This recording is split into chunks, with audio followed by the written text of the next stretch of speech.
Around 9 in 10 cars made at this Nissan plant still rely on fuel, but that's quickly set to change. There's a new type of vehicle the Japanese car giant is building more of here in Sunderland, electric ones. The direction in Europe from governments, from regional authorities and from cities is towards electric vehicles. So I fully expect that within 10 years, everything that we produce here and everything that we sell will be an electric vehicle. Central to that plan is a new $1.4 billion hub being built here for EVs. Dubbed the world first, it will have 3 parts to it.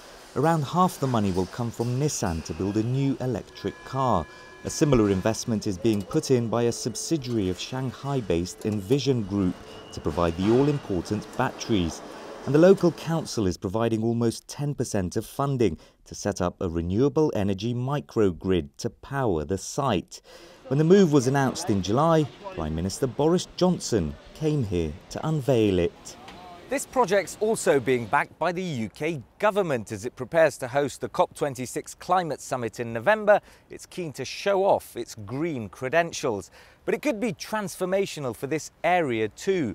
Around 70,000 jobs here in the northeast of England rely on the supply chain linked to this plant. In recent years, there have been some job losses, partly because of COVID-19 and Brexit uncertainty. But this new push to electric could help power the local economy here for years to come.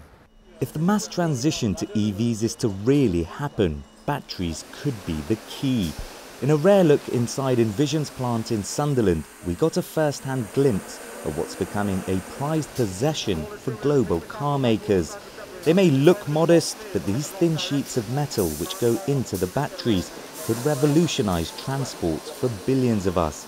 And for the firms involved, business is heading in one direction. Envision AC already has plants in Japan, US, China, and the UK.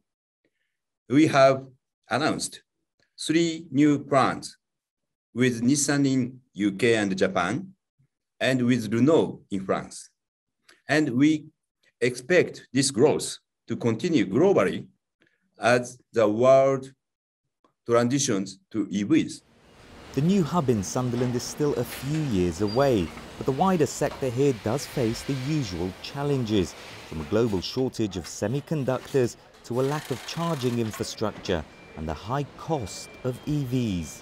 I think that's part of the strategy, is trying to get supplier base around us locally. It reduces our logistics costs, and of course it's better from a carbon neutrality point of view as well. Official figures predict 40,000 jobs could be created by the UK's EV industry by 2030. If the country is to become a global hub, what's happening here on the northeast coast could be crucial for that journey.